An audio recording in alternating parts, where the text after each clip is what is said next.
Some among them were potentially dangerous. Most were loyal. But no one knew what would happen among this concentrated population if Japanese forces should try to invade our shores. Military authorities therefore determined that all of them, citizens and aliens alike, would have to move. This picture tells how the mass migration was accomplished. Evacuation. More than 100,000 men, women, and children, all of Japanese ancestry, removed from their homes in the Pacific Coast states to wartime communities established in out-of-the-way places. Their evacuation did not imply individual disloyalty, but was ordered to reduce a military hazard at a time when danger of invasion was great. Two-thirds of the evacuees are American citizens by right of birth. The rest are their Japanese-born parents and grandparents. They are not under suspicion. They are not prisoners. They are not internees. They are merely dislocated people, the unwounded casualties of war. The relocation centers are supervised by the War Relocation Authority, which assumed responsibility for the people after they had been evacuated and cared for temporarily by the Army. A relocation center, housing from 7,000 to 18,000 people, the entire community bounded by a wire fence and guarded by military police, symbols of the military nature of the evacuation.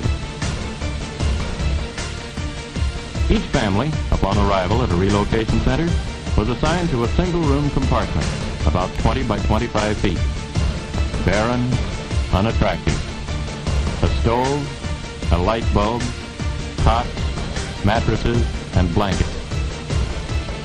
Those were the things provided by the government.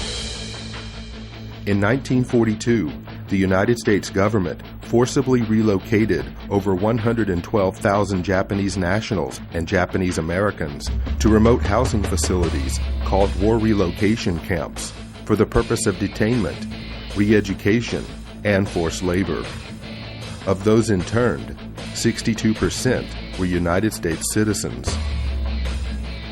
President Franklin Roosevelt authorized the internment with Executive Order 9066, allowing military commanders to designate military areas as exclusion zones. This power was then used to declare the entire Pacific coast as an exclusion zone, forbidding people of Japanese descent to live within these areas, unless, of course, they were held in war relocation camps.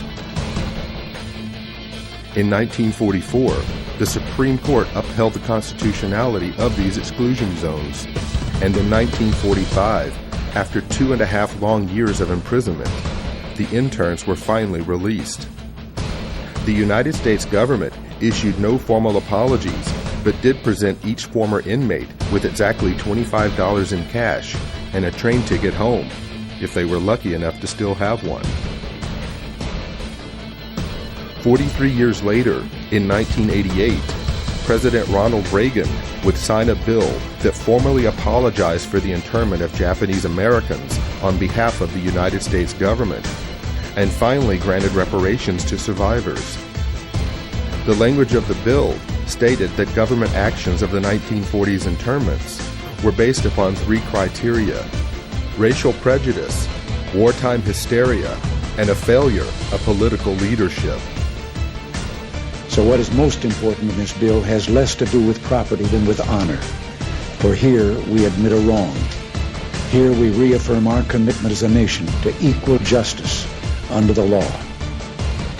In 2001, following the attacks of September the 11th, our government again went into open roundup mode, detaining and imprisoning thousands of United States citizens, again seemingly based upon the same 3 criteria used to intern Japanese Americans: race prejudice, war hysteria, and a failure of political leadership. Let there be no argument. The United States government has put its own citizens in detention centers. The justifications for doing so range from personal prejudices based upon political and religious grounds to wartime frenzies and fears of future terrorist attacks. In a time of great crisis, the impossible becomes possible. Is it possible that internment camps are being built in the United States today? Is it possible that history will repeat itself?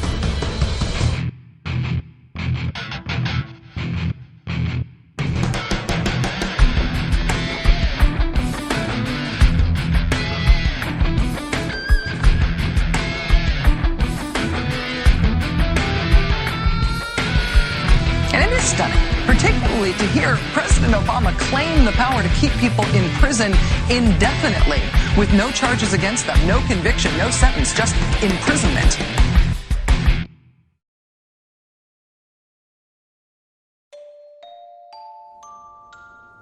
Well, we used internment camps here in the United States during World War II, and we interned Japanese Americans, or Americans, I should say, to be more correct, Americans of Japanese descent.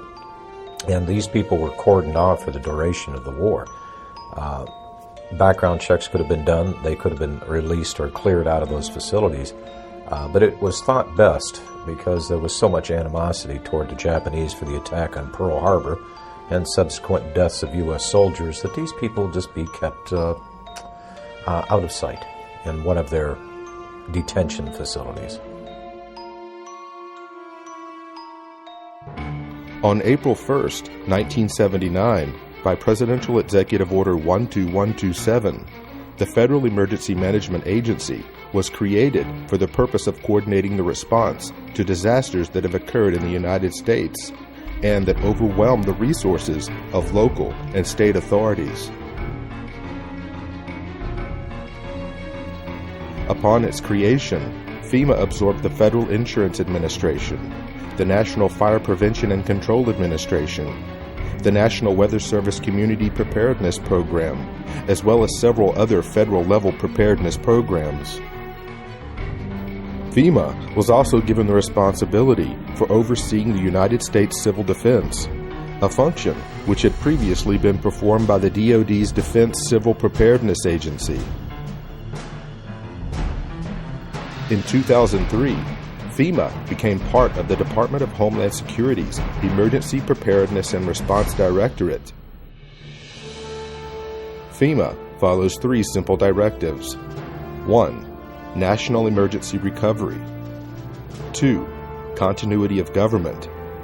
And 3. Combating perceived threats to the existing social and political order.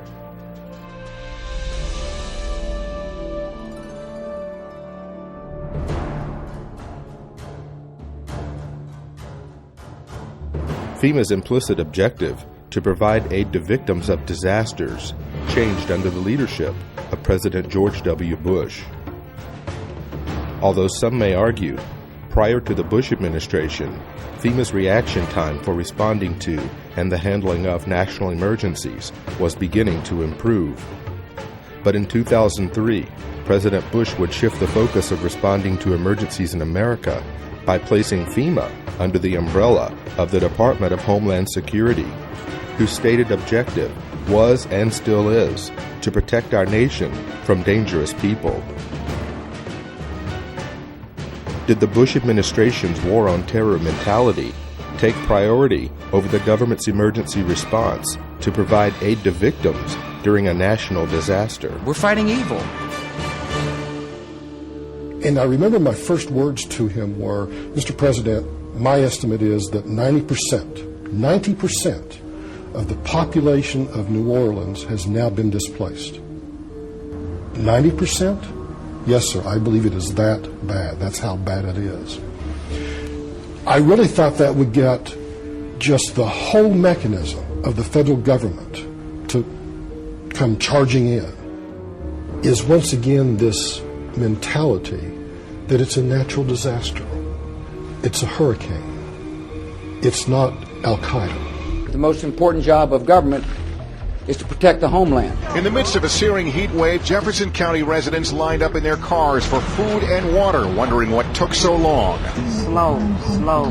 Everything is slow. The man who runs the county, Judge Carl Griffith, agrees, and in a meeting with President Bush this morning said FEMA's delivery of relief supplies was unacceptably slow. To save American lives, we must be able to act fast. To a real distrust of the federal government, especially with the levee system, because now the Army Corps has pushed that date back now to 2011. It was supposed to be up by 2010. As requests for emergency assistance poured in after Hurricane Katrina, one applicant listed this as his address, the Greenwood Cemetery in New Orleans. FEMA promptly issued a check for $2,358 for rental assistance. That's just one of thousands of examples of alleged fraud and abuse described in a new report by the investigative arm of Congress. Cost to taxpayers about $1 billion.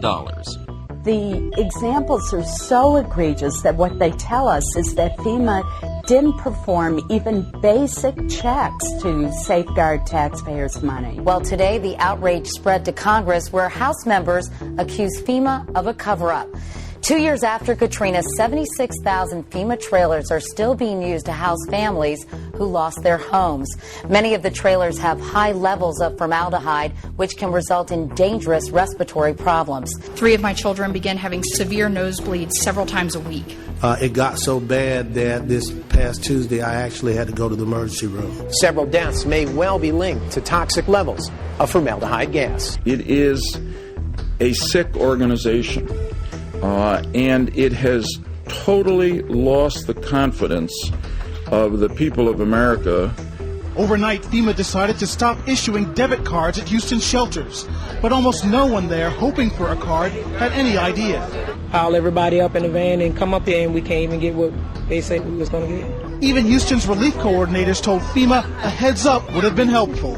We just made sure everyone understood that every time they change their mind in Washington, D.C., it affects people here that are trying to deal with tens of thousands of people. We're talking about damage from Hurricane Rita last year, 2 devastated schools and kids and parents waiting for help.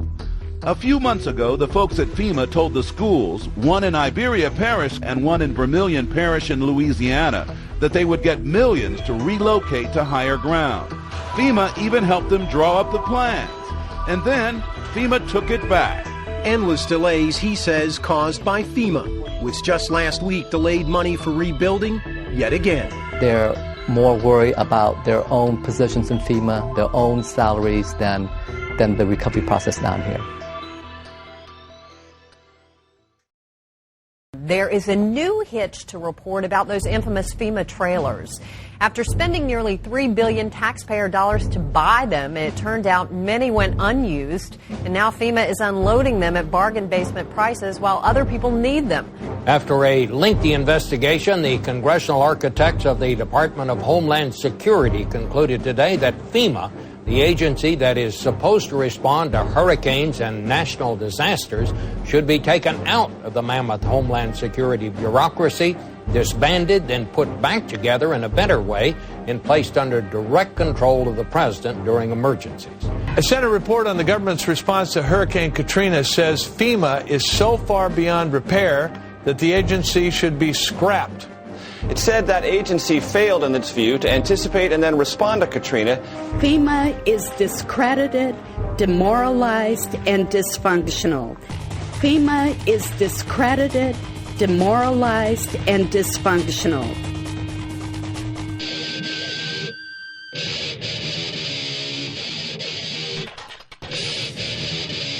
In the mid-1970s, the discredited federal government was more scared of the public than ever, coming off the years of Richard Nixon.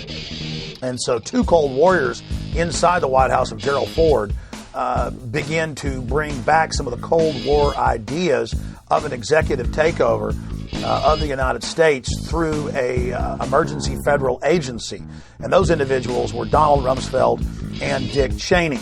And so really what we see being set up by Jimmy Carter in 1979 is just a continuation of federal policy to expand a federal takeover plan for continuity of government. And so that's what the Federal Emergency Management Agency was really set up for.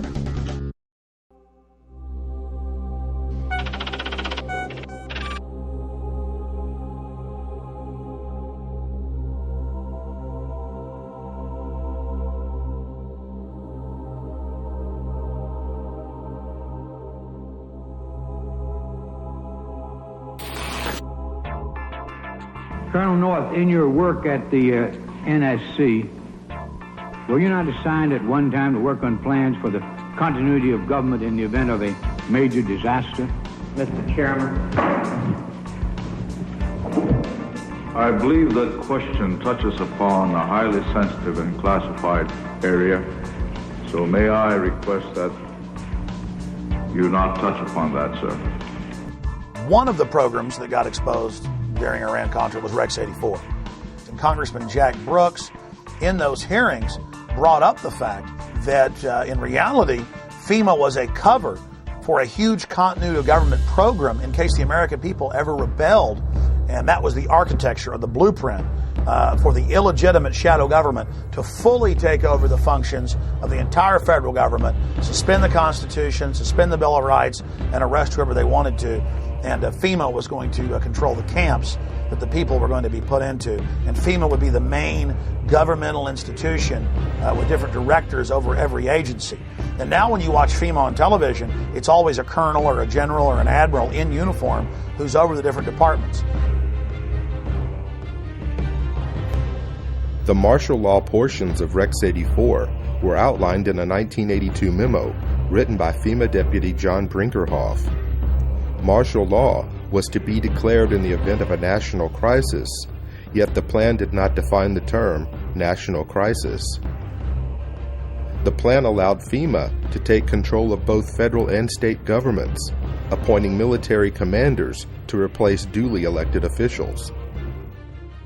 The plan also called for the rounding up of at least 21 million American Negroes for delivery to numerous military bases converted into prison centers, also known as FEMA relocation camps. Why? Because at that time, African Americans were classified as one of the largest threats to the continuity of the federal government. Who does the federal government consider the biggest threat these days? The convergence of globalization and technology has created a new brand of terrorism. There were persons who, for whatever reason, came to view their home country as the enemy.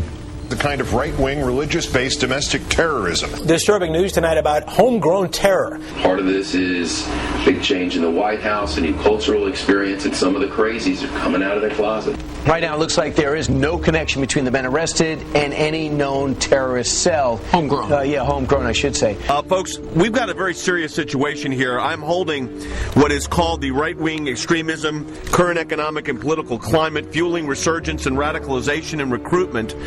And in it, we talked about the fact that they define pro-lifers as domestic terrorists. They put this in a Department of Homeland Security document, this official assessment, now saying pro-lifers, people that believe in end-time prophecies, people that are opposed to the administration's position on immigration, those of us that are standing up for the sanctity of life and for the sanctity of marriage, all of those are now potential, and this is what they're saying, domestic terrorists. It's a terrorist next door that could be our bigger threat. They call people who believe in the sanctity of life, who believe in owning firearms, who believe in serving their country in the military and coming back, who are very concerned about the policies that this nation is embarking on, spending too much money, taxing too much. It's all listed right here. These are the domestic right-wing extremists. 1 million names under the watchful eye of the United States. America's so-called terrorist watch list has hit the record number, according to one of the country's most prominent civil liberties groups. That's a lot of people to keep track of. They're adding new people all the time. It's a secret list that you don't know really quite how one gets on, and you don't know how you get off. They're coming out and profiling huge groups of people. You know, if you voted for a certain political candidate, you should be considered a potential threat.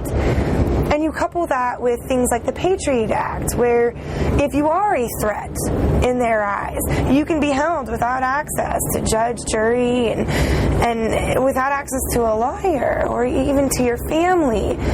That's very concerning because we've watched our country go through and do this to brown people, you know, overseas. They're rounding up enemy combatants and they're putting them in camps and they are torturing them. That is a fact. We know that. In May 2007, President Bush signed a National Security Presidential Directive 51. The unclassified portion of NSPD 51 states that in the event of catastrophic emergency, a cooperative effort among the executive, legislative, and judicial branches of the federal government, coordinated by the president, will replace normal governmental procedure. Most Americans would agree that it would be prudent to have a plan to provide for the continuity of government. They have such a plan. They introduced a little sketchy public version that's clearly inadequate and doesn't really tell us what they have in mind. But they said, don't worry, there's a detailed classified version. But now they've denied the entire Homeland Security Committee of the United States House of Representatives access to their so-called detailed plan to provide for continuity of government. They say, trust us. Trust us. George W. Bush or Barack H. Obama, the corruption, the tyranny just expands like PDD 51, where the president says, Congress, you have no authority over any way the government runs ever again during an emergency. The presidency runs everything. You are literally titular. You are a figurehead. You are ceremonial. And congressmen then on the Homeland Security Committee, as high a level clearance as the president, said, we want to see the entire PDD 51. And the White House says, no, you don't get to see it because PDD 51 removes you from that process. This is high treason against the people. It is high treason to have the executive telling the Congress, you can't see Presidential Decision Directive 51. You can't see its accompanying executive order. You don't have any authority over anything anymore. FEMA is dysfunctional. This is high treason against the people.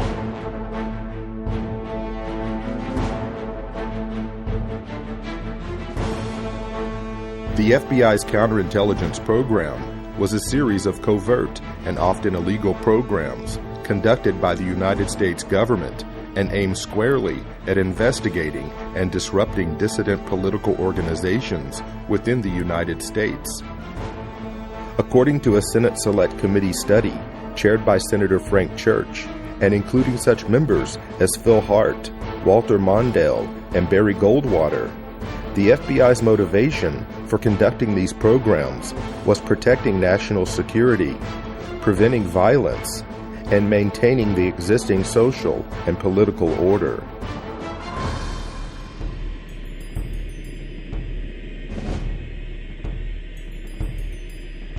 Targets included the Black Panther Party, the Ku Klux Klan, communist and socialist organizations, as well as nonviolent civil rights organizations, anti-war groups, and a broad range of organizations lumped together under the title New Left, which included groups labeled for intensified attention, such as the Southern Christian Leadership Conference, the Student Nonviolent Coordinating Committee, and Congress of Racial Equality. Over the course of 4 presidential administrations, FBI Director J. Edgar Hoover ordered FBI agents to expose, disrupt, misdirect, discredit, or otherwise neutralize the activities of these movements and their leaders. Speakers, teachers, and writers, even individual student demonstrators with no group affiliation, were all fair game. Individual case studies revealed that the FBI was successful in preventing the distribution of books, newspapers, and periodicals. They prevented groups from forming and disrupted peaceful demonstrations and large anti-war marches, as well as denied groups and organizations facilities to hold meetings and conferences. According to attorney Brian Glick in his book War at Home, the FBI used 4 main methods for their counterintelligence program. Number 1, infiltration, getting agents on the inside in order to undermine trust and scare off potential supporters. Number 2, psychological warfare, planting false media stories, forging correspondence, making anonymous phone calls, spreading misinformation about meetings and events, setting up pseudo-movement groups run by government agents, and manipulating and threatening parents, employers, landlords, school officials, and others to cause trouble for activists. Number 3, harassment through the legal system. The FBI and police abused the legal system to harass dissidents and make them appear to be criminals. Officers of the law gave perjured testimony and presented fabricated evidence as a pretext for false arrest and wrongful imprisonment. They also discriminatorily enforced tax laws and other government regulations. Number 4, extralegal force and violence. The FBI and police threatened, instigated, and themselves conducted break-ins, vandalism, assaults, and beatings, all in the name of maintaining the existing social and political order.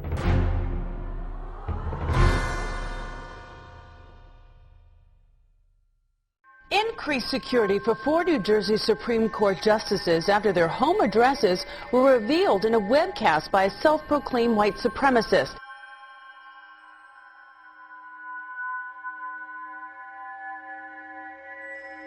Welcome to the Hal Turner Show. Doesn't a noose symbolize hate, bigotry, division? Justice.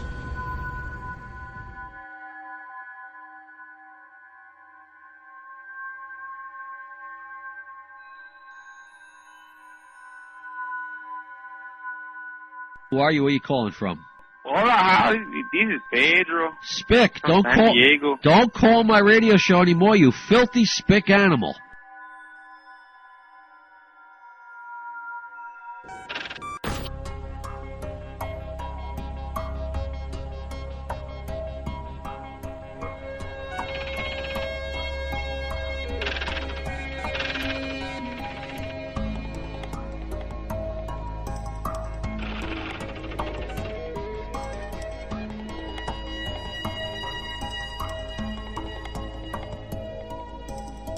People were being profiled and stopped if they had certain kind of bumper stickers on their car, like a Ron Paul bumper sticker or a Chuck Baldwin supporter. And as you read the Make report, bits and pieces of that were lifted right out of the Project Megiddo report back in 1999 by the FBI, describing what terrorists were, how law enforcement could identify potential terrorists. And I can remember back in the 90s, the FBI was doing an education program with local law enforcement, and what they had was a trifold pamphlet. Again, this was not meant for public consumption, only to be passed around amongst the rank and file in the police. It ran through the list of what a potential terrorist might be or what they might prescribe to. And the list is kind of interesting. If you were a supporter of the Constitution, if you were an ardent supporter of the Second Amendment, or even if you were a person of deep religious conviction, you might be a member of a certain cult. And going back to Project Megiddo, it's all basically the same thing. That if you have any strong beliefs in anything, that you could be a possible threat. You could be a terrorist threat against government structure. In Missouri, a new document meant to help Missouri law enforcement agencies identify militia members or domestic terrorists has drawn criticism. The February 20 report called the Modern Militia Movement mentions such red flags as political bumper stickers for third-party candidates, such as Ron Paul, who ran for president, talk of conspiracy theories such as the plan for a superhighway linking Canada to Mexico, and possession of subversive literature. So the state police of Missouri have been told that if you see a car with a bumper sticker that opposes the so-called creation of North American Union, the superhighway, that you are probably following a militia member, that you are following an anti-government radical. If you see a car with a bumper sticker that says Ron Paul for president, you might be dealing with a violent radical. Exercise extreme caution.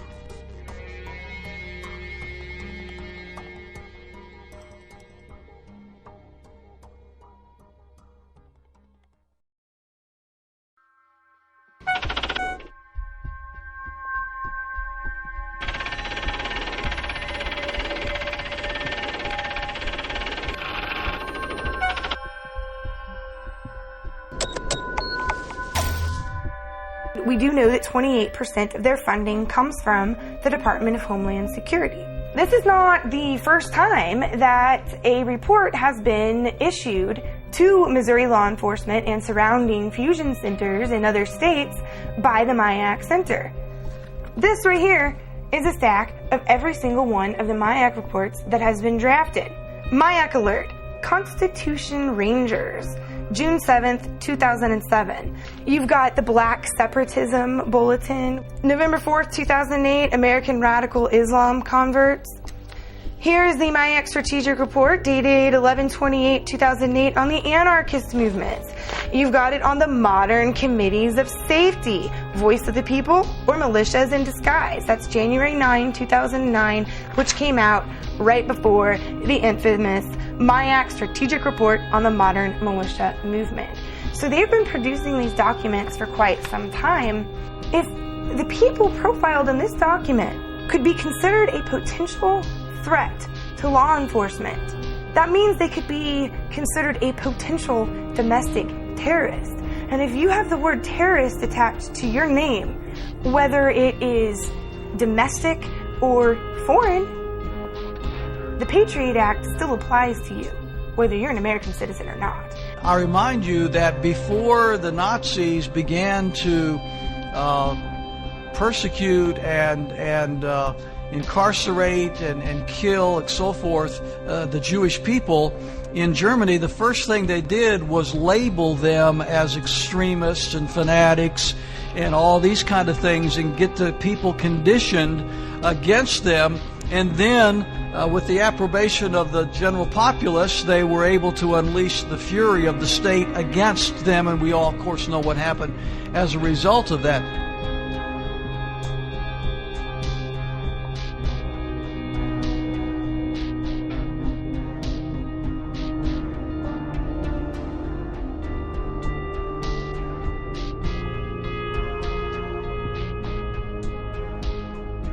Is that the face of a terrorist that they had to know where that cash came from? Again, it's turning more into fascism. It's one thing for them to make sure you don't have a gun or a bomb in your pocket. It's another thing for them to not like a book. This shows you the danger of profiling. Maybe he was profiled because he had a Ron Paul bumper sticker. An anti-tax demonstration is scheduled for downtown's Kiener Plaza April 15th, but charges are flying that one of the organizing groups is an extremist anti-government group. The Southern Poverty Law Center and the Anti-Defamation League have their own opinions about the Constitution Party. I think we'd consider it a fringe right-wing political party that we consider to have extremist roots. When we talk about the New World Order, it is mimicking, if not duplicating, language that comes out of organized white supremacy. The elites have said that they want to have a final revolution, that they know the public's going to revolt against them, so that's why they've scientifically set up the surveillance grid, the cashless society. This whole continuity of government system is designed to suppress and control the people of America. Northcom, the Pentagon, the military are all announcing their number one job now is fighting the American people. They're saying the number one terror threat is veterans and gun owners and conservatives and libertarians and Ron Paul supporters. And I've been sent secret Army documents, we call the phone numbers, and they're accurate and real, where I'm being watched at In the Fed protest, where we peacefully go out and demonstrate.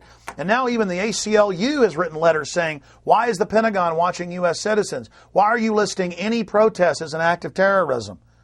The real terrorists are the people that have hijacked our nation that would dare say the First Amendment is terrorism.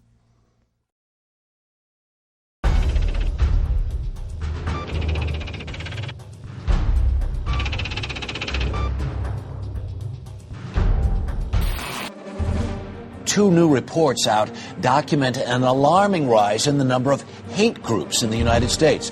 The Southern Poverty Law Center's intelligence report found 926 active hate groups in the country. That's up more than 50% from just 2000. Morris Dees is the founder of the Southern Poverty Law Center. He joins us from Montgomery, Alabama. Good morning, sir. Your report dovetails with a brand new report from the Department of Homeland Security claiming basically the same thing. And they say part of it is because of the election of President Obama. Other part of the responsibility goes to the deteriorating economy. Political climate, the election of Obama, the immigration issues that have faced the United States over the last 5 to 10 years, and now especially the economy, is almost causing a resurgence of what we saw in the days of Timothy McVeigh, almost a militia movement that's being reborn in the United States. Homeland Security says people who oppose abortion or worry about the threat of illegal aliens could pose a radical threat to America. It warns about groups and individuals dedicated to single issues like abortion, immigration, and gun rights, and even raises a red flag about veterans returning home from the wars in Iraq and Afghanistan. Doesn't this report seem to lump in ordinary Americans who have real concerns about stuff with nutjob racists and anti-Semites? There's one thing that's glaringly missing here. No discussion about the real terrorists, the al-Qaeda cell groups and others that are located inside the United States. It's all about domestic. It's not overseas. The most dangerous. It literally changes the entire focus for the Department of Homeland Security has been doing. I was passed by an Oklahoma City police officer vehicle, and they slowed down, got in behind me, followed me for about 3 miles, and then pulled me over. When the officers approached my vehicle, they asked me if I knew why I was being pulled over, and I said no, I had no idea. And they said it's because of the sign in the back of your truck. And I said, my sign that says aboard Obama, not the unborn. And the officers said yes, that's why. Later that afternoon, I got a call from the Secret Service. They wanted to do a quick walkthrough of my house to make sure I wasn't some kind of radical racist. Why would Americans, under the guise and the threat of worldwide terrorism, why would they willingly give up or relinquish their rights to government when our rights did not come from government in the first place? Our rights merely came from God. They were enumerated by the government, put in the Bill of Rights as a reminder not to us, but those in power as to not violate them. I know the history of government, not just American government, but the history of government well enough to know that most governments acquire power and they do not like dissent. We are losing our freedoms in the United States. Most Americans do not realize that we have free speech zones in the United States. I mean, talk about an oxymoron. You know, all of the 50 states are a free speech zone. You're an American. That by definition creates a free speech zone. We have freedom of speech because we stand up and say what we think, not because the Founding Fathers ratified the First Amendment in 1791. So if we're losing the free speech zones, the governments in general throughout history have tried to quell dissent by controlling the media, which we already have in this country, and by generating fear of confrontation. After Seattle, the feds said we can't allow protests anymore in America. It's too dangerous. That's why we're going to have free speech zones miles away from where the events are, in baseball fields, in church parking lots, where nobody can see you or hear you. You've got your First Amendment, but you've got it way over here miles away. That all started as a beta test in Seattle in '99 with the police, after they'd staged the riots, with hired anarchists, coming up to people saying nowhere in the city could they even wear a pin saying no WTO. And the police say, hey, First Amendment is suspended in Seattle, and the news pushed it like it was a good idea and the right thing to do. The lines are open. This is First Word, ladies and gentlemen. At 877-367-2526. Whatever's in your head, call and share it at this moment. Hello. Yeah, how you doing, Alan? My name's Austin from Florida. I was recently looking around on the Army's website, Army.mil, and I came across this document called the Civilian Inmate Labor Program. This was put on in 2005, and I was just reading over the first couple pages.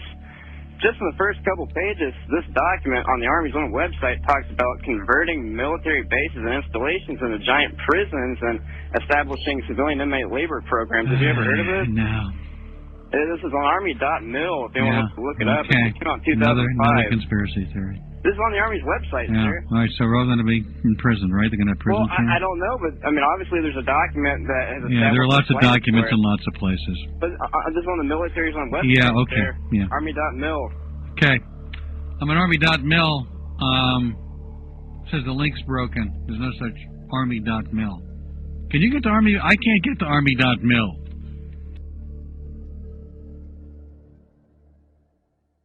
Army Regulation 210-35. Now, this was set up in 1986 secretly.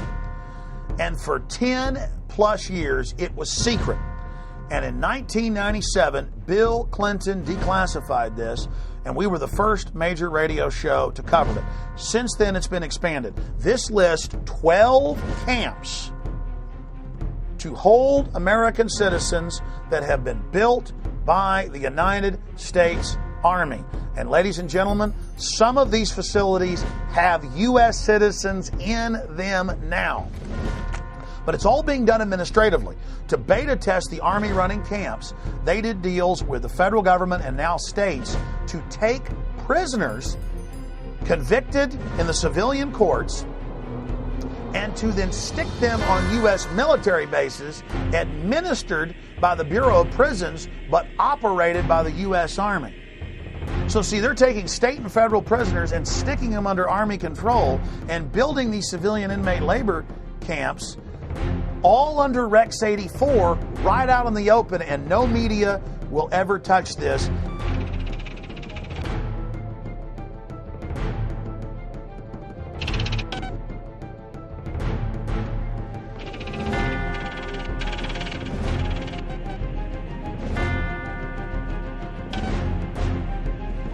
Beginning in October, the Army plans to station an active unit inside the United States.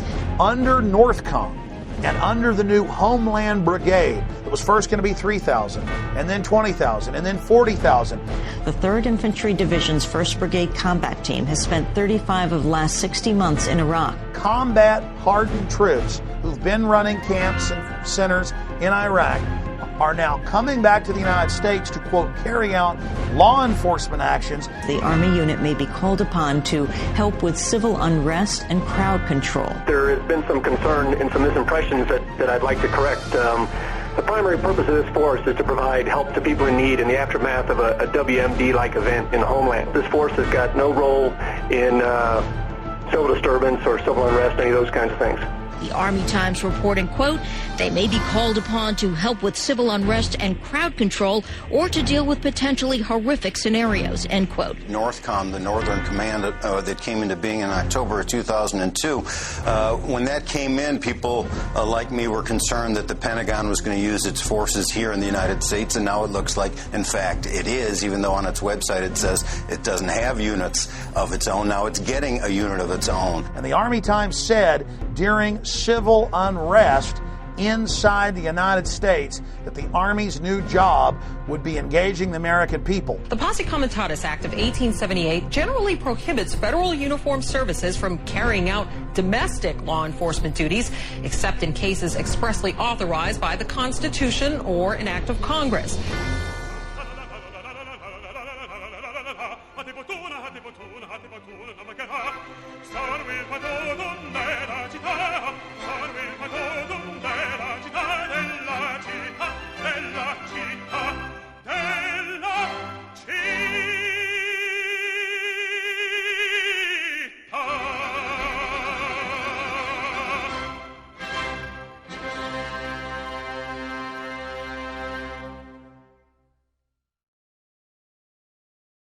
They can't just come in and say, you know, I want to see everything in your car. I want to see everything in your house. I want to go through your computer. You either have to voluntarily hand that over to them, or they have to have probable cause and get a warrant to do that. So it's very clear that the government does not have the authority to be spying on us. That was not the intent of our founders when they created this system of government. Over the last decade, we've seen the introduction and enactment of some of the most dangerous legislation ever to be conceived by our elected officials, who have not forgotten who they serve, but only now reveal to the American people, through the fruit of their own actions, that our rights and our freedoms are secondary. The USA Patriot Act allows for American citizens to be picked up and incarcerated indefinitely without charges, and allows law enforcement to conduct warrantless and secret searches of Americans' property and possessions. The Military Commissions Act dissolved the cornerstone of our Constitution by removing the writ of habeas corpus, allowing the permanent imprisonment of enemy combatants, and disallowing petitions to the court to know why you've been locked up in the first place. Although never passed by the Senate, the Violent Radicalization and Homegrown Terrorism Prevention Act shows us the mindset of our leaders in Washington. If passed into law, the bill would make public demonstrations and protesting into an act of terrorism, and label the organizers as thought criminals and potential homegrown terrorists. Now that the federal government has the authority to sneak, snatch, and lock up its own citizens, a new bill has been introduced by Congress that gives the feds a place to hold those outspoken dissenters and potential domestic terrorists. The National Emergency Centers Establishment Act, or H.R. 645, allocates military bases to be converted into FEMA emergency centers. It also mandates that these camps be built complete with public works, medical, and educational facilities, just like the Japanese internment camps of the 1940s. Why is the media on one hand saying there are no FEMA camps, but on the other hand, legislation has been introduced to build them? H.R. 645, titled the National Emergency Centers Act, directs the Secretary of Homeland Security to establish national emergency centers throughout the United States. It's all being done for your own good. The bill directs these camps to be built in existing military installations, whether operational or not, for the stated purpose of providing temporary housing and to meet other appropriate needs as determined by the Secretary of Homeland Defense. Here's H.R. 645 legalizing what has already been developed, what's already been paid for by FEMA. And that is these FEMA camps for everybody's safety, these FEMA camps for everybody's comfort, these FEMA camps that the people need during emergencies.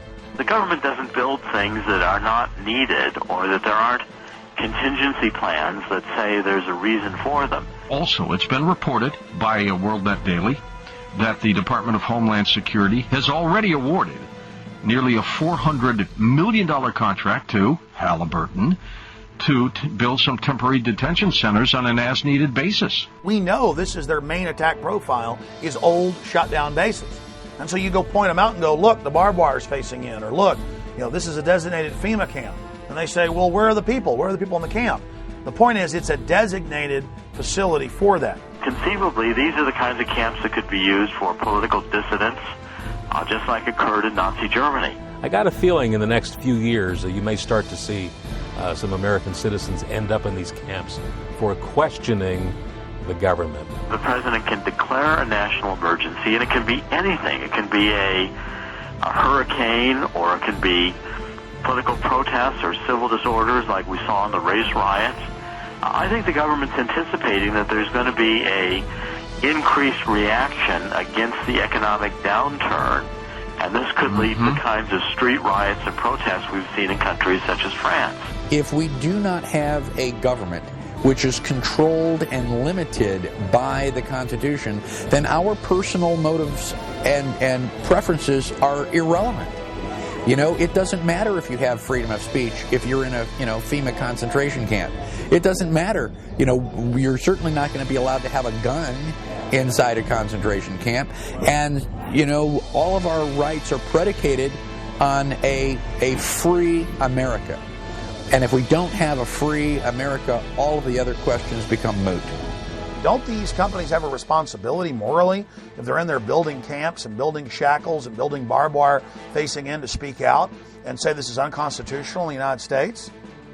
Well, of course they do. But Kellogg Brown and Root was connected to some of the contracting that went on at Camp X-Ray, Guantanamo Bay in Cuba. So this is their business. I talked to the Department of Homeland Security spokespeople, and they affirmed the contract with this KBR, the former Halliburton company, was in place. The Department of Homeland Security was ready to build these contingency as-needed detention centers anywhere in the country in the event of any kind of a national emergency, including natural disasters or, again, riots or protests. Just because you think someone might commit a crime doesn't mean that they have done anything, and does not mean that you have the right to punish them for what you think they are going to do. In our system of government, you're supposed to be innocent until you are proven guilty, not guilty until you're proven innocent.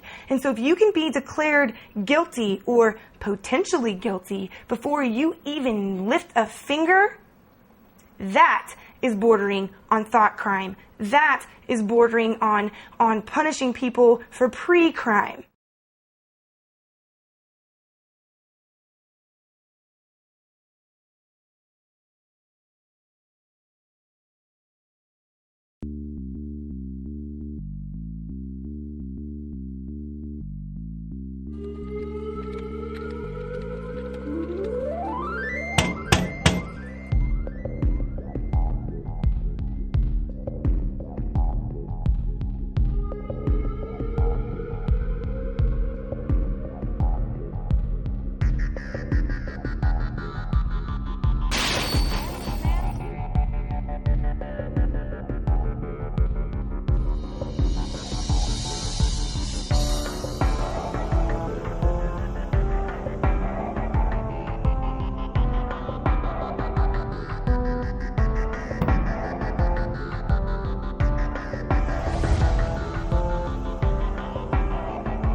I never understood these words before the thought police showed up at my front door.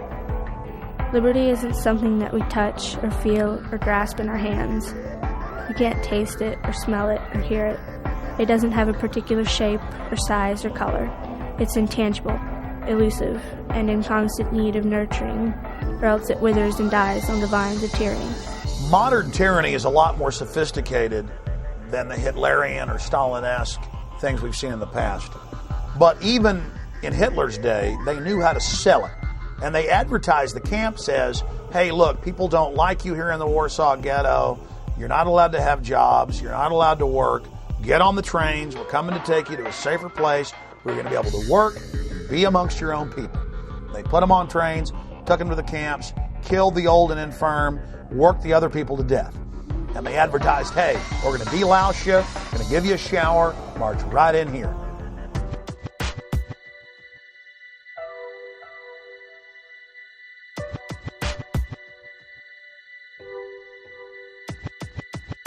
You have arrived at Sobibor. You are in eastern Poland. This is a labor camp.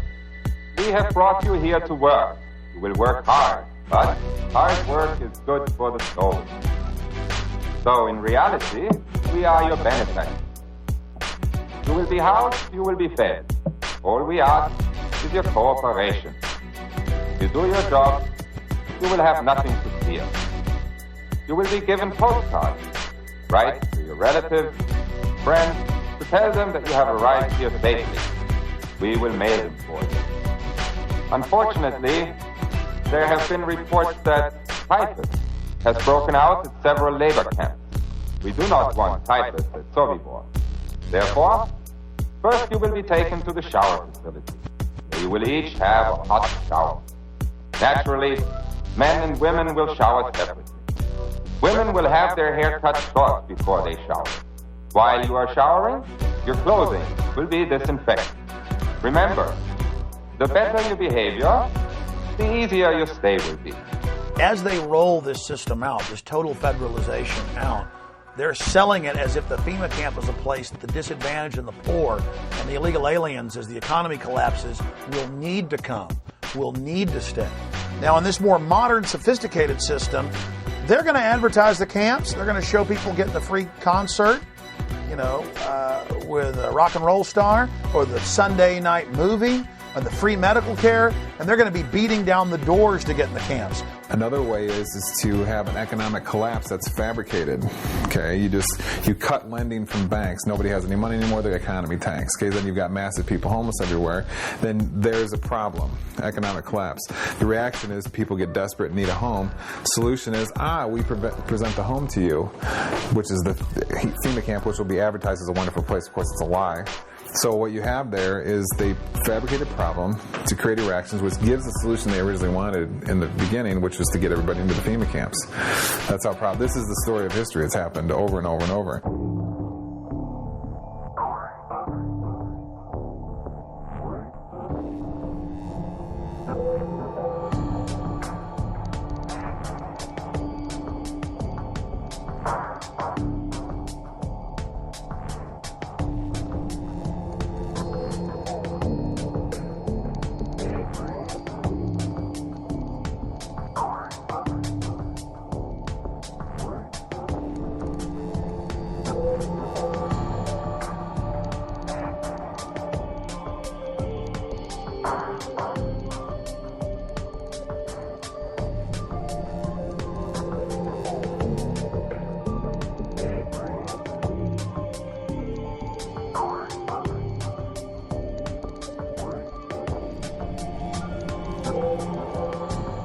If you can detain people, I would call them quasi-concentration camps.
in 1999, American citizens were put in the Sandpoint Naval Brig outside of Seattle, Washington, and the news reported that FEMA was in control of the operation and was using the closed naval base as a mass prison. And the people were put in plastic handcuffs and taken indoors, inside warehouse areas that had barbed wire fences, porta potties, and cots. The same system we saw set up at Pier 57 a few years later in 2004 for the Republican National Convention in New York City. Convention protest groups are not happy with what they call a clandestine detention center. We discovered officers that had to spray tear gas to control one protester, and then at least 4 officers held down another protester. The recent discovery of a makeshift jail in Denver's warehouse district is causing outrage among some. It's a warehouse filled with makeshift jail cells to be used if there are mass arrests. It was apparently constructed to hold DNC protesters. Those cages are for the safety of law enforcement agents and those who are arrested, but Recreate 68 calls this place a concentration camp, unfit and inappropriate. We don't need another gulag or stalag or prison, whatever you want to call it, to house people who just want to express an opinion of a better world. That's why we have the protests. This lot sitting right next to where we're filming right now, it's fairly big, comprising several acres. That itself can be readily turned into a holding area by virtue of some concertina wire, some observation guard post, and a security ring. Doesn't take much. It can be a sports arena. It could be abandoned airports. It could be abandoned military facilities. Any place that you could set up a security perimeter could be used as a temporary internment camp.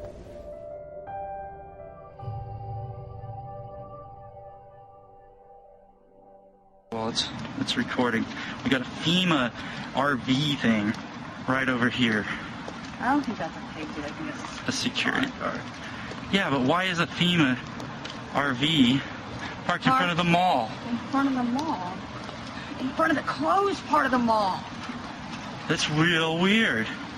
Dude, look, it says Department of Homeland It's Security. the Department of Homeland Security parked in front of the mall? In front of that closed part, though. Can you go? No, you can go in there. What kind of... Why do we need Homeland Security at the mall? No. Do we need Homeland Security right here? Look, it says it right there. That says U.S. Department of Homeland Security. And why are they parked in front of the mall? Oh, man, that's what I want to know. What are y'all doing here? We just thought. I just want to know. I want to know what y'all are doing here. Step outside. Will you tell me what's going on? I will be more than happy as soon as you step outside. Sure. Is there a reason you're doing that? We just saw the FEMA cam, and I thought y'all were part of the. There's some sort of emergency, or what's going on? Been shut down. Or not the mall. This store had already been shut down. But Is there some reason why FEMA's here, though? in case Ike hits. Ike? In case what? Dude, you're just a security guard. I'm a security guard. Don't Yeah, I'm sorry. We're part of an organization that is just making sure everybody understands what's going on these days. And I don't understand why y'all are here, though. Well and fine. Still didn't explain why y'all are here. I'm not going to, okay? Just don't step So back. what kind of operations are going on inside? Have a good day. Just tell me what kind of operations are going on inside. They built the temporary detention center. It was about 780 beds that have really made a difference. We still have a long road ahead of us, but FEMA's going to stick with us, and I know we'll make it. It's a $37 million facility. It was built in Indiana. It was modeled off of a modern facility in Michigan.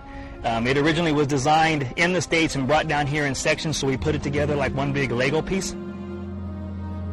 Then people started noticing on the backs of flatback rail cars these little 1- and 2-person mobile concrete jail cells. And those indeed have been manufactured by the tens of thousands and purchased by the federal government and local governments. And they've been stockpiling on county, city, state, and federal land hundreds and hundreds and hundreds per site of these little mobile concrete jail cells. So there certainly is a buildup of that type of equipment.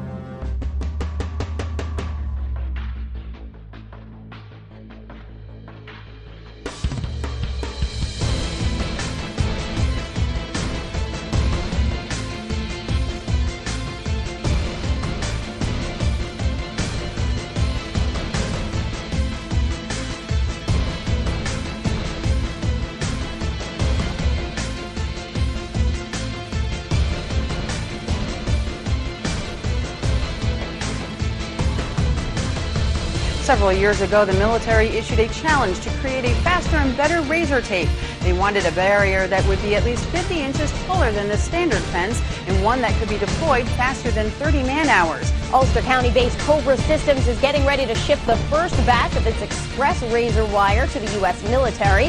The system allows soldiers to lay hundreds of yards of wire from the back of a vehicle in just a few moments. This is more of an action of a country that has gone absolutely berserk, that they feel that they would have to jail their own citizens, that the government would fear its own people so much that they would be talking about detaining people or incarcerating them or vetting them or investigating them or whatever. This whole thing has been turned on its head. So anytime that you can demonstrate the power of government and you want to condition people into a way of thinking or to intimidate them or make them fearful, do actions that are going to put the fear of government and authority in people's hearts. Strike that chord and make them shut up. Just when people in this country should be doing exactly the opposite, because I don't even recognize this country anymore. Attention, attention, attention. American forces are here to help. Remain calm. We will not tolerate civil disobedience.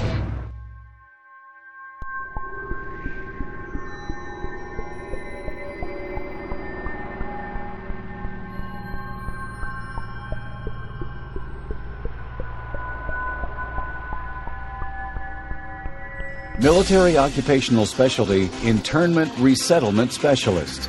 This MOS plays an integral role in providing a uniform system of handling prisoners and detainees.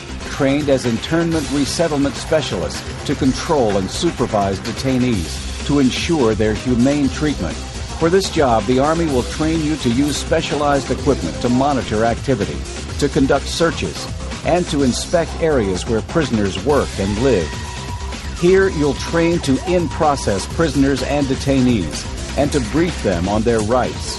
After your initial entry training and advanced individual training, you'll work long hours, day or night, in a garrison or field environment, where you may practice emergency procedures, detect and confiscate contraband, and escort prisoners outside the facility. Military Occupational Specialty Internment Resettlement Specialist.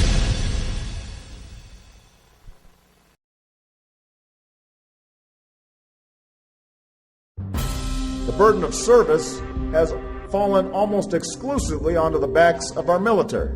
And that's why I won't just ask for your vote as a candidate. I will ask for your service and your active citizenship when I'm President of the United States. Citizenship is not an entitlement program. It comes with responsibilities.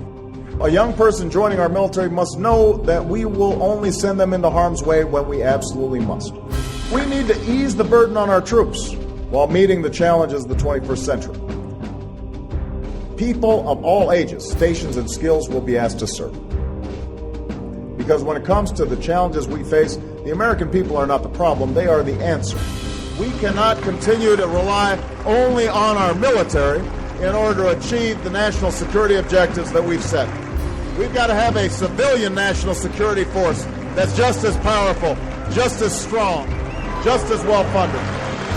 Everybody somewhere between the ages of 18 and 25 will serve 3 months of basic training and understanding in a kind of civil defense. That universal sense of service, somewhere between ages 18 and 25, will give Americans, once again, a sense of what they are to be American and their contribution to a country and a common experience.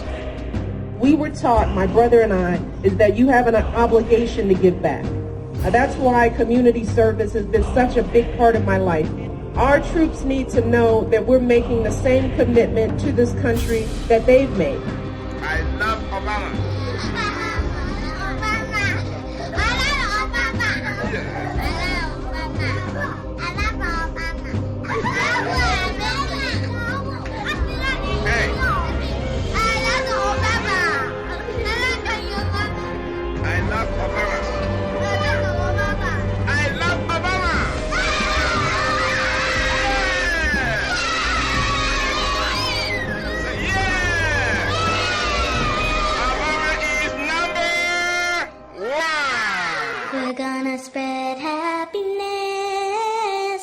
We're gonna spread freedom. Obama's gonna change it. Obama's gonna lead 'em.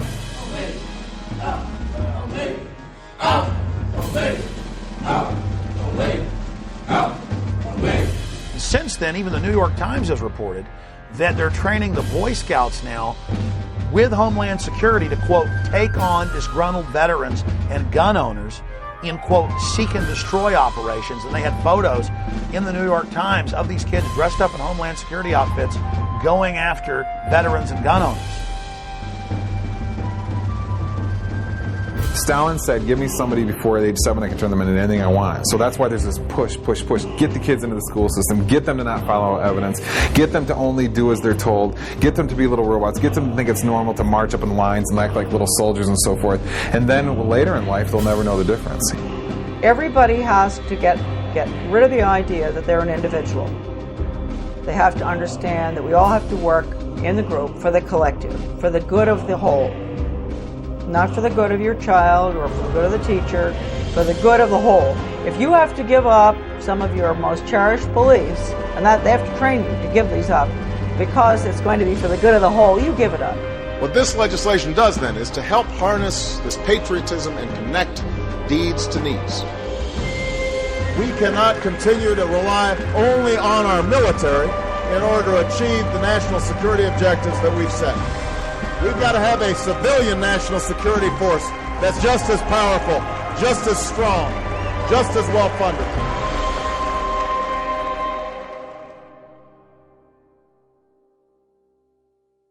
They've been turning on the American people and working against our interests for a number of years. And the people that you may be seeing that are going to be targeted to be put into these camps, these dissidents, these disenfranchised, disaffected people, the government would never, ever turn on the American people. They would never create a situation where they were so displeased with their government that the government may be forced to throw these people in concentration camps. They'd never do that, would they?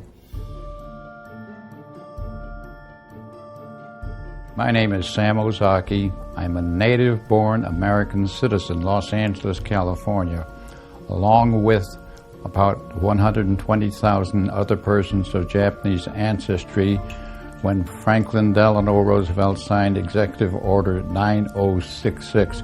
We were all rounded up like cattle and placed into America's concentration camps. They had designated areas where people would report, and they were transported by bus to they called them assembly centers. They didn't have facilities to house 120,000 persons, so they took over racetracks, fairgrounds, places like that. Work in the camp was slave labor. In fact, they had us making camouflage nets for the United States Army. Now that was absolutely slave labor.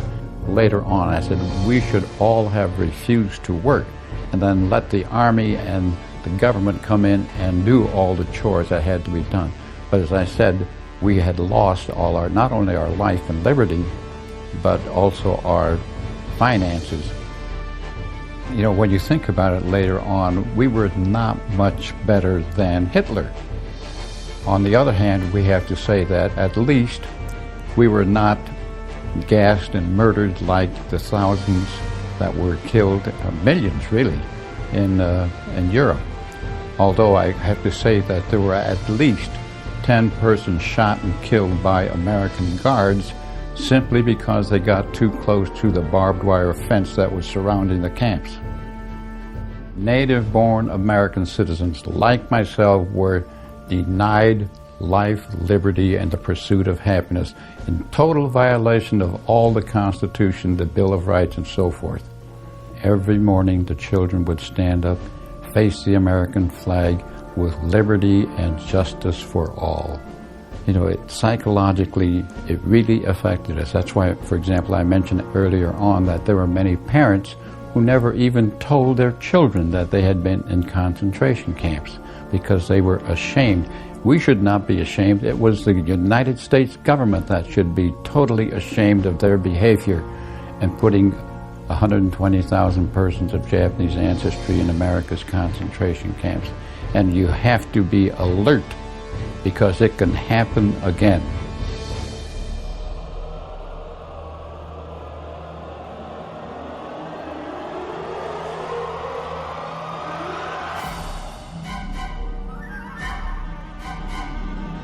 We look at American history between 1942 and 1947. The data that was collected by the Census Bureau was handed over to the FBI and other organizations at the request of President Roosevelt.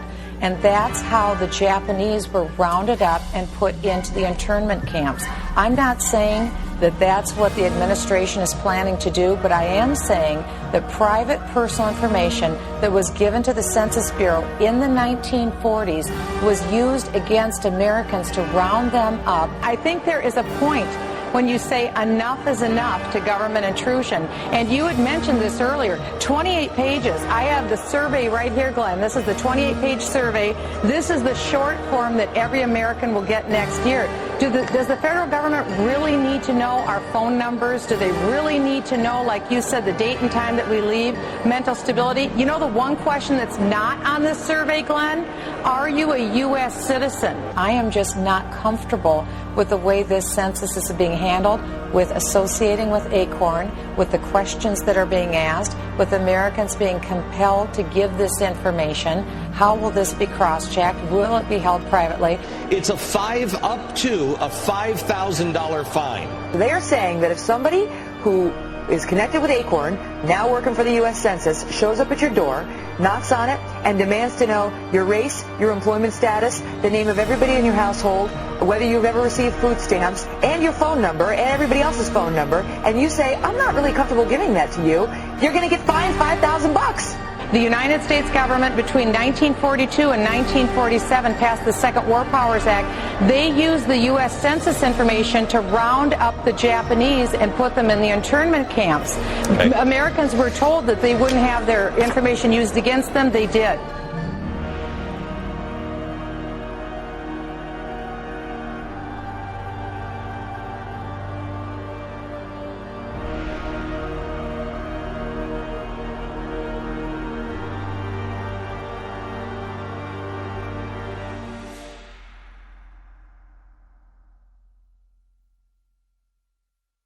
Well, one of the things that we're fighting here in Oklahoma City, we have a radio show called Radio Free Oklahoma, and we try to get the information out about the upcoming swine flu vaccines. You hear that Northcom is coordinating with FEMA to work for the mandatory vaccinations. There's all the legal framework in place through the Patriot Acts and the Emergency Medical Powers Act to force these vaccines on people. And then if you deny it, you know, where are you going to go? Well, they say that you can be charged with a felony or put into a quarantine area. Now it's starting to come into view how these camps could be used. Well, today we're in a circumstance where the economic and the political dynamics are pushing America and the whole world into a crisis dynamic. This crisis is being created through the process of sustainable development policy. Several things are occurring. One is that our system of justice is being changed. We're shifting from equal justice, where every human being has certain unalienable rights to life, liberty, and property, etc., to a system of social justice where no one has any such right, but where people are judged based upon the group that they're part of.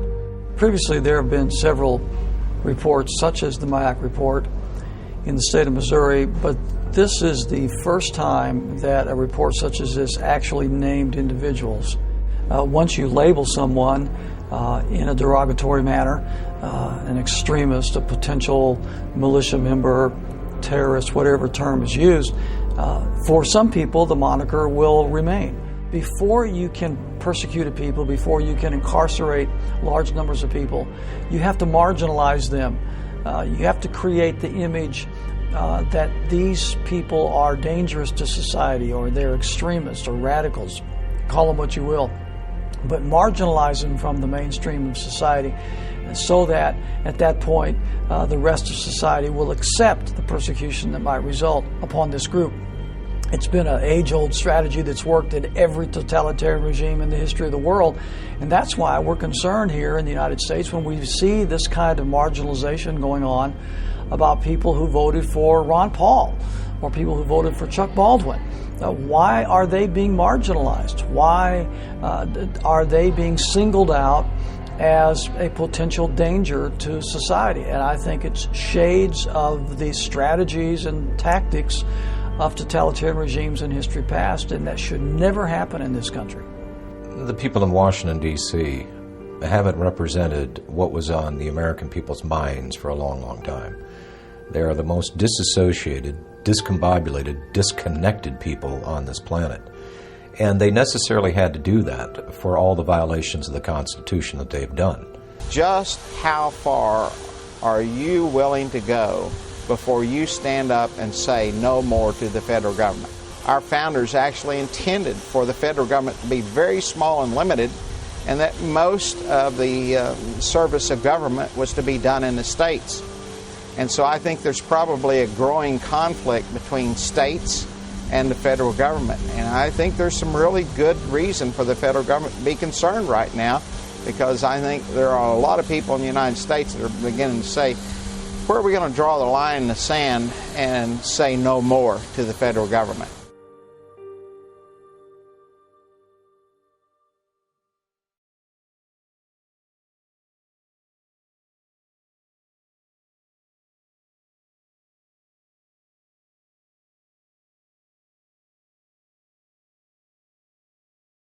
Every generation faces tyranny.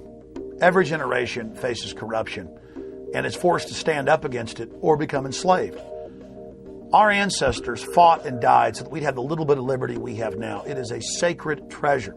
And from liberty comes all prosperity.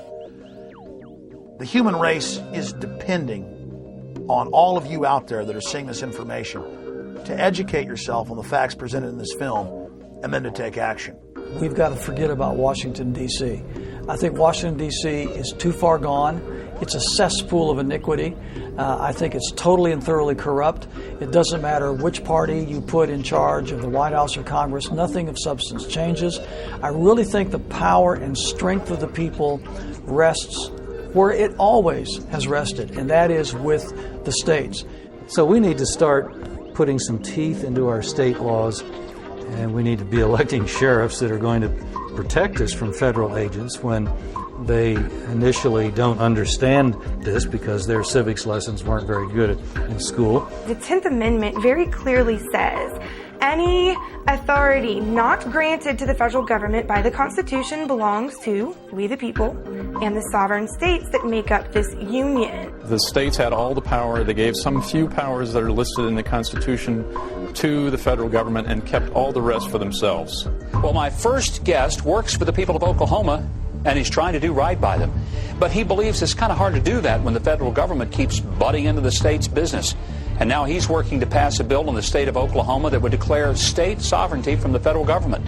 Well, the resolution is saying that the Constitution is the supreme law of the land and that it specifically delegates certain powers to the federal government, and all other powers are reserved to the people and the states, and that the federal government has increasingly moved out of that framework over the last several decades, and that they need to get back into that proper role. A number of states already have them. Many more are considering similar resolutions as a bulwark, proponents say, against the federal government handing down laws that they see as unfunded or unconstitutional. Ongoing pattern of overstepping its constitutional authority. Dozens of states are now considering resolutions asserting their sovereignty under the 10th Amendment of the Constitution, pushing back against Washington's intrusion into everything from land use to gun control. And there's really somewhat of an uprising in the states across the country is this federal law called the Real ID Act. Texas appears ready to declare its sovereignty again. A resolution doing just that has the unabashed endorsement of the state's governor. I believe the federal government has become oppressive. I believe it's become oppressive in its size, its intrusion in the lives of its citizens, and its interference with the affairs of our state. The bill, HCR 50, is currently in Texas's House. It reasserts the constitutional guarantee of the 10th Amendment. We need to focus on our state government. We need to focus on our state legislators, the governor's mansion, the state Supreme Court, the sheriffs at the state and local level. All these agencies need to be the focus of freedom-loving people. And if you do treasure the notion that your rights are unalienable, meaning imbued in you by our Creator, and you want to defend the American circumstance, the only way we can effectively battle the Agenda 21 protocol is to do it locally. We have the checks and balances in the states to be able to maintain the freedom of our people. You get involved in your local area. I mean, that's where you can affect the most change. I don't know why we have FEMA. I don't see anything about a FEMA in our Constitution. I think it should be eliminated. We're fighting tyranny. We're standing up for liberty. We're the good guys. We have the moral high ground on our side. All you have to do is get started. Take that first step, and then you'll find that you get this momentum, and you can't stop it. We are the government. Do whatever you can to get involved and get to know what is happening in your state. Are they watching people in your state and sending information up to FBI and Homeland Security? Are you going to be profiled in a report issued by your state?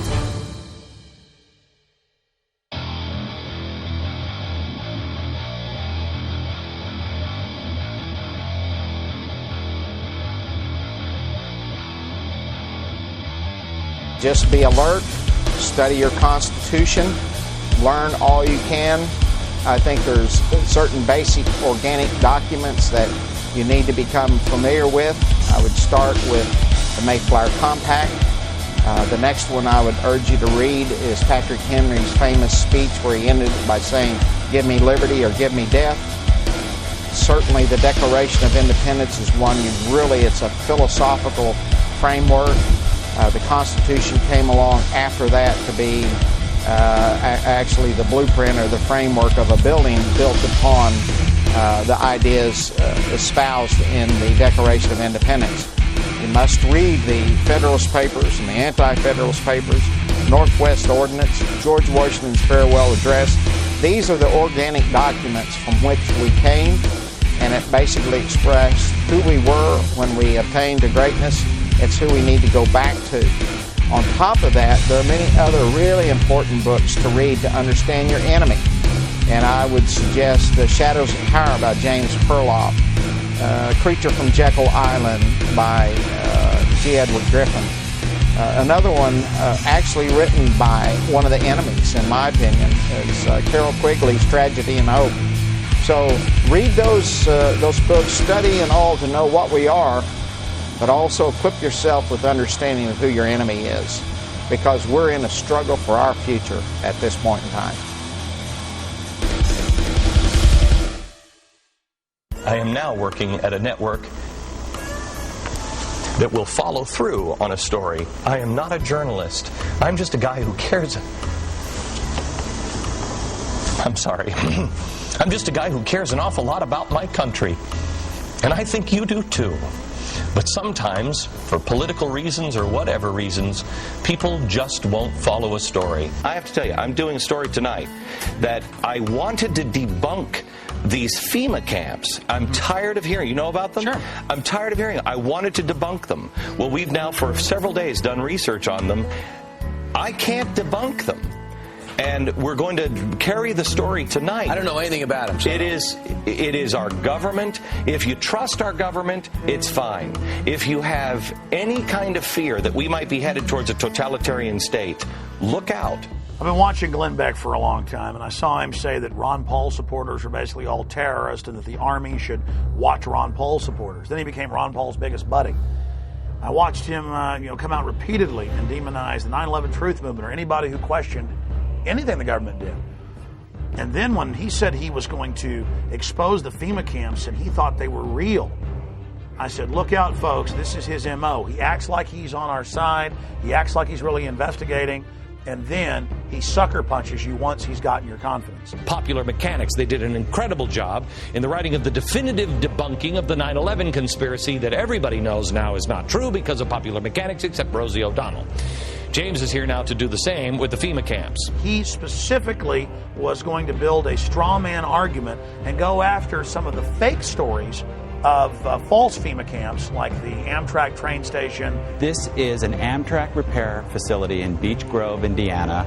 The woman who made this video initially claims that it's some kind of American Auschwitz, and they've outfitted buildings with gas, and they've got these strange turnstiles.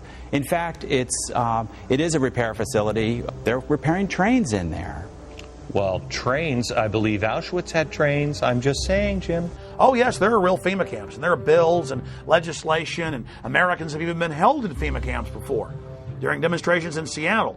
But he didn't choose to go into any of that, even though we mailed him packets of that material. One of those buildings has been knocked down. This video actually dates from about 1995. So the turnstiles are there for, they were there. They're not there anymore? Right. The turnstiles were just ordinary subway turnstiles that would be familiar to anyone who's ridden the subways in New York. He went to the disinfo on the internet knowing he could discredit a straw man. And that's what's so despicable about Glenn Beck, is that his propaganda is so shoddy that it's just amazingly predictable. By the way, if you want to get all of the information and more on the FEMA camps, debunk information that we couldn't get into this segment, help silence the annoying conspiracy freak in your life. There is enough out there. We don't need to make stuff up. Glenn Beck knows he's a liar.